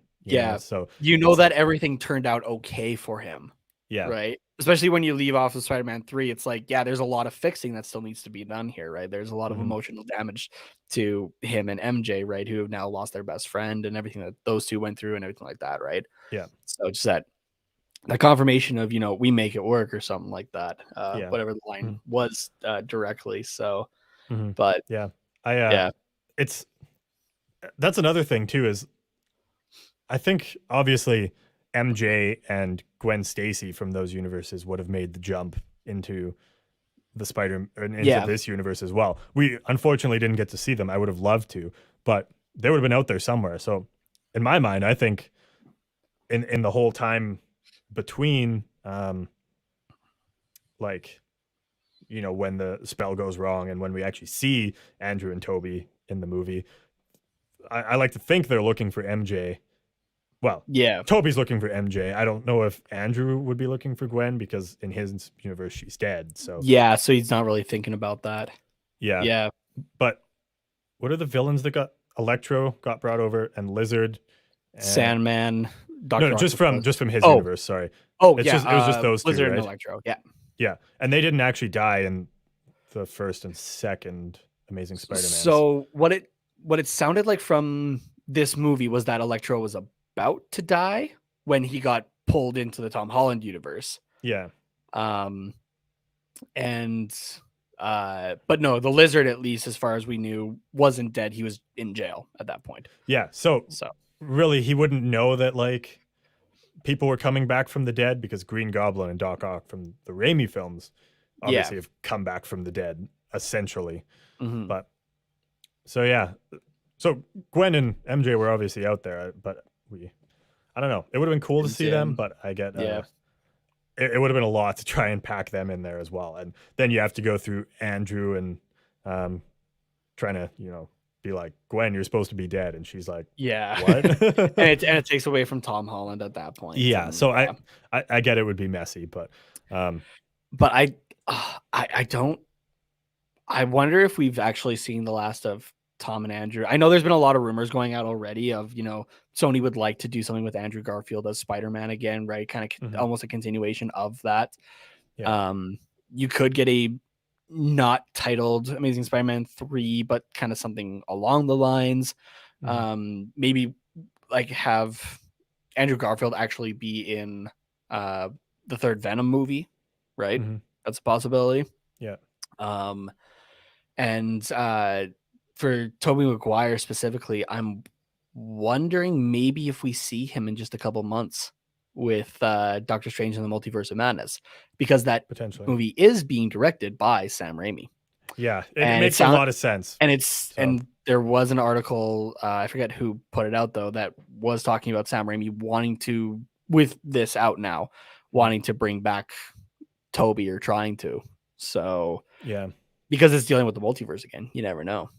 Yeah, exactly. Which would be can happen. It'd be really cool. So I've heard rumblings of like a Spider-Man 4, like a Tobey Maguire Spider-Man 4, which would be kind of cool. I really did enjoy the Andrew Garfield one, so I hope that they do. Not like reboot it, but like get it going again. And I know we're obviously with that Venom post-credit scene for Spider-Man here, we're gonna have the symbiote in the MCU, right? And Tom Holland dealing with that, right? Especially probably going into the next movie, that'll be a good spot to do it. Yeah. But I think the best place, honestly, for Andrew Garfield could be a Venom 3, not his own movie. That's true. Where Andrew could. Oh wait, no, actually, that doesn't line up as much as I was thinking for a quick second, because I want to see personally that vengeful Spider-Man that he talks about, right? How he stopped pulling his punches and stuff like that. Yeah. Right. Like I kind of want to see him go through that in a way. So, because the Amazing Spider-Man 2 leaves it all hunky dory, and honestly, the way it ended, you could leave it there. You could theoretically. Yeah. And just come up with your own stories of what happens to Andrew Garfield after that. You could, right? It kind of leaves that at a cool point. But just knowing that a little bit, I kind of want to see it. So especially just knowing the that line specifically of I stopped pulling my punches, because I think we did see that with Tom Holland's Spider-Man when he gets to when he's fighting Green Goblin on Captain America's shield that it falls off the Statue of Liberty. Like we see Spider-Man not pulling his punches there. It's obviously not a whole movie of it, and it's not Andrew Garfield, but it's also Spider-Man fighting another superhuman, right? Like there was there's this massive comic arc where Doc Ock and Spider-Man swap minds, and so Peter Parker is in Doc Ock's body right as he dies, and Doc Ock says, "Okay, I'm going to be a better Spider-Man," right? And but I think it's kind of like just before that though, like he's like, oh, I got Spider-Man's body, I got Peter Parker's body, I have a second chance here just to live life, kind of thing, right? But he still has to play the role and stuff like that, and he's fighting just like a random group of crooks, and he punches the jaw off of one, and he kind of has the realization of like, I always thought I had him on the ropes, and he could have ended my life at any moment that he wanted to. And that's kind of okay, I will be a better Spider-Man and take on the responsibility, right?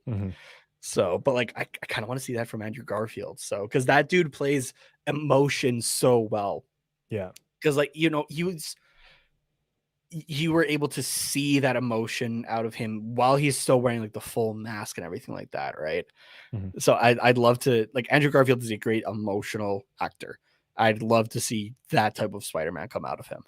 So for sure. That'd be cool. And I think Venom would be the perfect spot to do it, because you could have that R rating. I know the last one was PG-13, but you could go back to R again and have, I guess, Spider-Man with Venom kind of like that. I think it could be interesting. But yeah, For sure.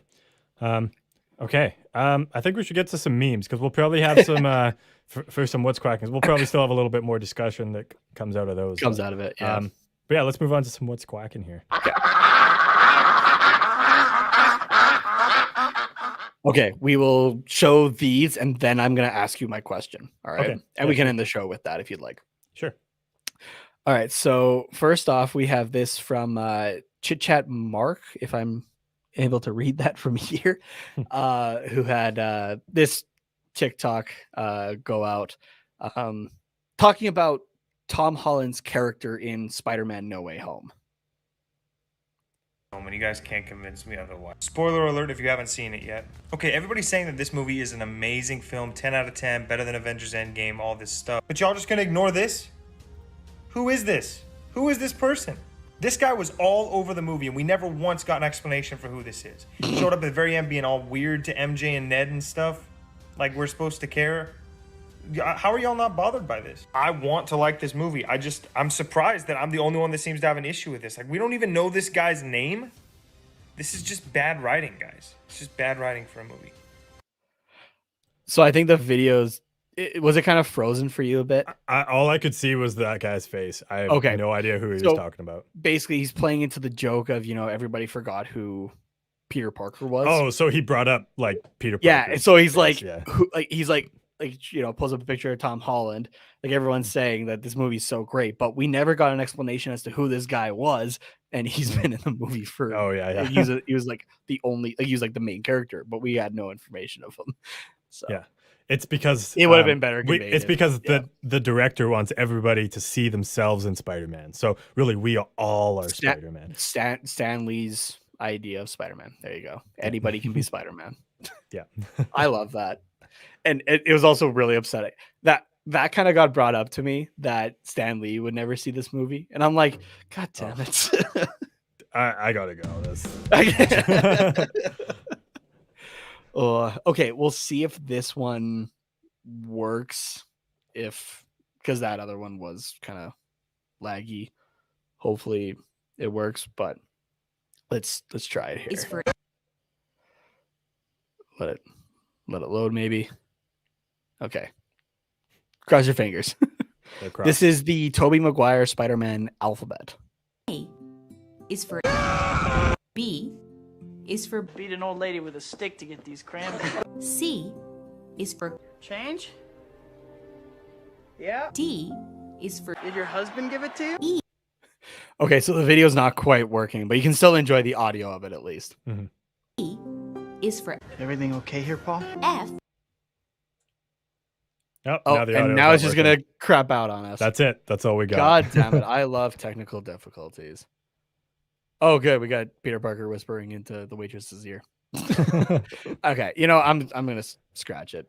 Yeah, my computer can't handle this shit. It is warm. Too much. I thought it could. Pushed it too far, but it couldn't. Yeah. Well, you haven't dropped out yet, so it can't be too. No, bad, I got the hard wire in. That's why I haven't dropped out. Gotcha.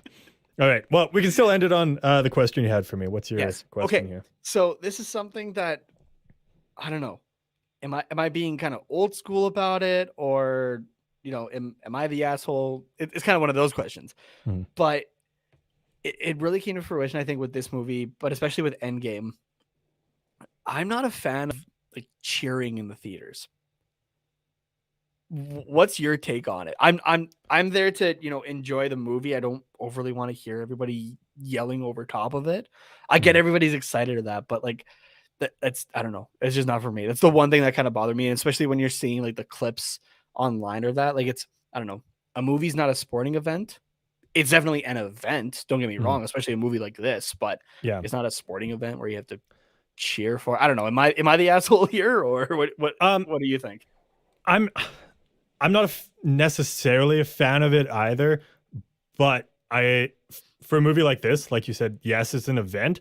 For a movie like this, I get it though. And I don't think it should be encouraged. I don't think like we need to, have like side conversations like while the movie's going on. And I don't think we need to have like applause at the end of every scene, like, when a play goes dead in hockey or anything like that. Yeah. But for for people that aren't into sports, like their whole life all their enjoyment, their hobbies, I guess, comes from say comic books and like watching movies and stuff like that.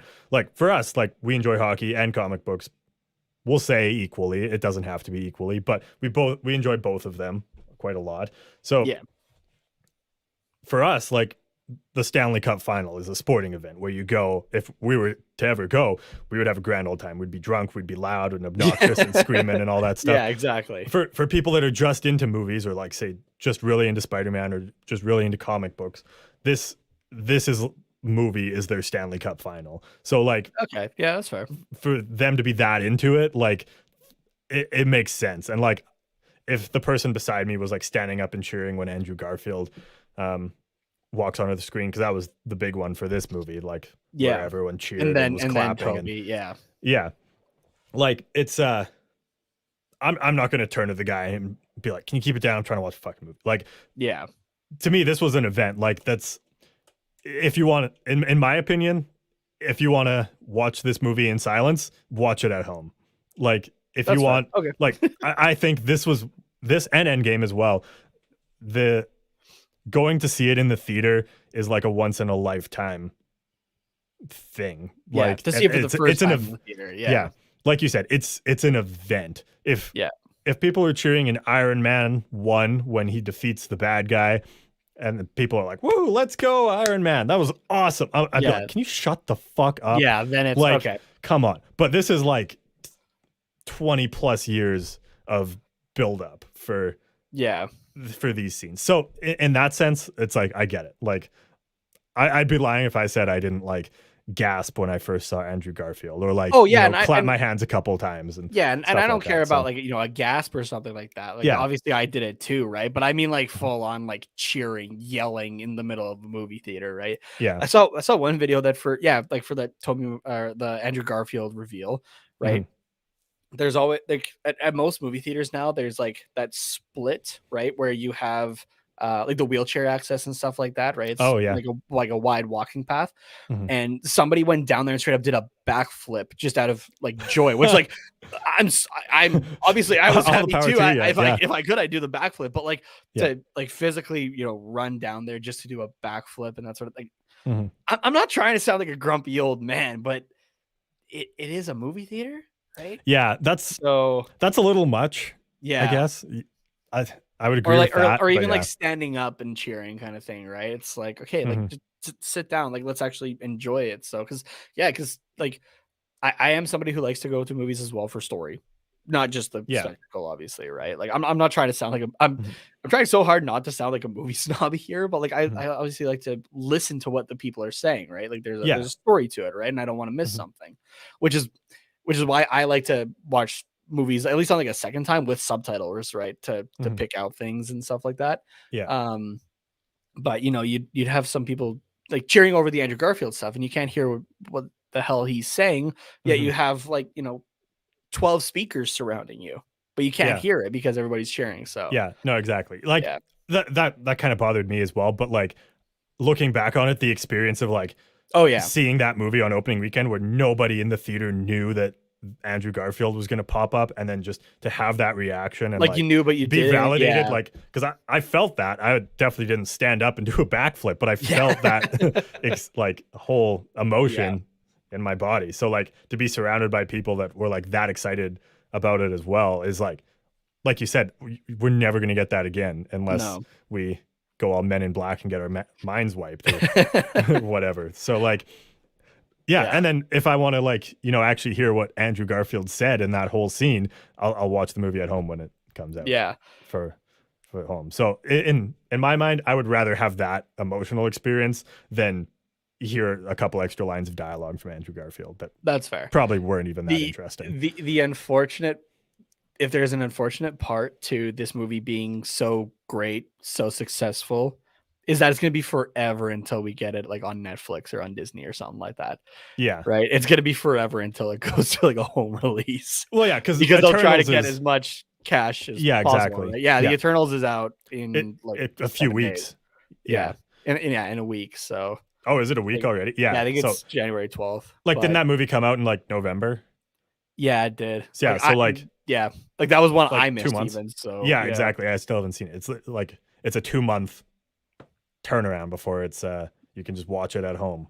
Yeah. So, but yeah, you're right. This movie's gonna be in theaters for like This movie's gonna be 3 forever. months, and then it's well, I mean, it's different because Sony owns some of the rights of it as well, right? But like I feel like we're gonna be in the playoffs, like the NHL playoffs, before this movie is like available for home release. I gotta wait that long. I mean, obviously I can go buy a ticket and go see it in theaters again. Yeah, I think by the time you see it, honestly, you could probably go now, and no one's really gonna cheer when Andrew Garfield comes up because either A, it's people that aren't as invested in the movie, and they're like, I'm gonna go because people said it's good, and then they're like, oh, well, that's the guy. That's kind of cool that they brought him back. Or it's going to be people like you that are seeing it for like the 4th and 5th time, so they don't need to cheer because they know it's coming. So, which also, I have one more gripe. Mm-hmm. There have been 12 years of Marvel movies now. I think it was, or like we're going on. Oh no, wait! Like Iron Man came out in 2008. Oh Jesus Christ! 13. Yeah, okay, yeah, 13 years. You have 13 years of 14, Marvel movies, let alone superhero movies. Mm-hmm. The people who leave after, like, okay, one, when the credits start rolling, but two, after the mid-credit scene, right? Like, come on, people, you're missing stuff. Yeah, I don't know. Some people you've had this long to know this by now. Yeah, I think the reason is people think, okay, I'm just gonna like beat the traffic and get out of here, and I'll watch the post-credits scene at home because usually it's on YouTube. Yeah. Like even a shit quality version, like a few days after. So, or you can at least read an article about it. People. Yeah, I agree. The other thing, shout out to my dad here, because he just went and saw this movie a couple days ago, and I was texting my parents about it after they saw it. So shout out to my dad here because he missed the Doctor Strange post-credit scene because he left the theater to go to the bathroom after the mid-credit scene, and then he couldn't get back in because Glenn, what the fuck? Yeah. So I think there's part of that too, where people are like, it's been 2.5 hours, I gotta piss, I'll come back, and then because everybody goes, they miss it, or they don't let you back into the theater because COVID and stuff. No. But yeah, especially the ones that leave like right when the credits start rolling. I'm like, come on, you guys.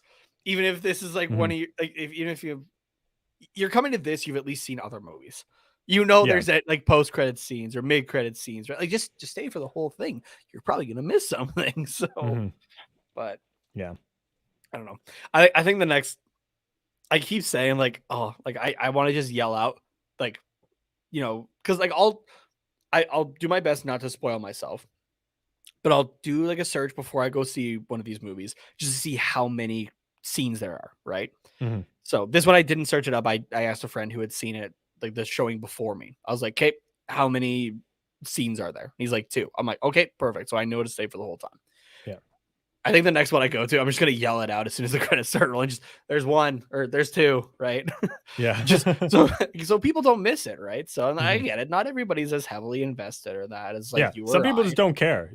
I get that, but like there's also just if you've kind of ignorance, if you've been to these movies before, like there's gonna be something coming up. Why are you leaving? Like it's entirely possible that they have no idea of the post-credit scenes because they see the credits and they're like, okay, I'm just gonna go. So and then when they watch the movie at home afterwards, they just like turn it off as soon as the credits go because most, like 99% of movies out there have nothing after the credits as soon as they start to roll. Yeah, so it's entirely possible. Movies, and then if you don't read much about it online afterwards because you're like, I enjoy these movies, I'm just gonna go and that's it. It's entirely possible that you just don't know because you've never seen it. Yeah. So, like, I don't know. It's like I can't think of. Well, it's like stupid. It's a stupid pet peeve, I know, but that's one thing where I'm just like, you guys, come on, we know this. Yeah, but it's kind of like those people that like the meme where someone tweeted like a picture of their food. They're like, good food, bon apple tea, instead of like bon appetit, like the French. Like it's like one of those things. Like if you just go your whole life thinking that it's bone apple tea and no one corrects you, then it's bone apple tea. Yeah. Like until someone tells you otherwise. And so for the post-credits scene, if you just go your whole life thinking like there is literally nothing as soon as the credits show up, then Yeah. There's no post-credit scenes. Like, it's just one of those things that if you don't know, you don't know. And I mean, like, obviously it's more prevalent like in the last decade, right? Especially with comic book movies. But I mean, like, even Ferris Bueller's Day Off had a post-credit scene. They aren't a new thing necessarily. So I mean, I get it. Most movies, don't have that, but sometimes you never know, right? So basically, a good way to judge it is if the lights turn fully on in the theater, you're good to go. If they don't, probably stay. Yeah. So the more you know. Yeah. Okay. Well, we're pushing 2 hours here, so I think our longest one for a while. It has. It's. I think we have to wrap this up. So thank you everybody who tuned in, and thank you to everybody that stuck around till the very end. And thank you to everybody who's listening to this after, because they haven't seen No Way Home yet. And then they're like, well, if they're talking about it, it's got to be a good movie, so I'm going to go see it and then come back and listen. We talked about it for almost an hour. We talked about it for over an hour. And I still could go off about this. Like, we could have an entire episode dedicated to this. That is like 2 hours on its own or more. And I would still be wanting to talk about stuff. So. Yeah, exactly. So, Nate, where can they send you Spider-Man memes that don't lag? Dude, send me memes if you want to just talk about the movie or anything like that. If you just want to talk like Spider-Man nerdy with me, like, feel free to message me at Tate Nomas, TATENHOMAS. You want people to talk nerdy to you? Talk nerdy to me.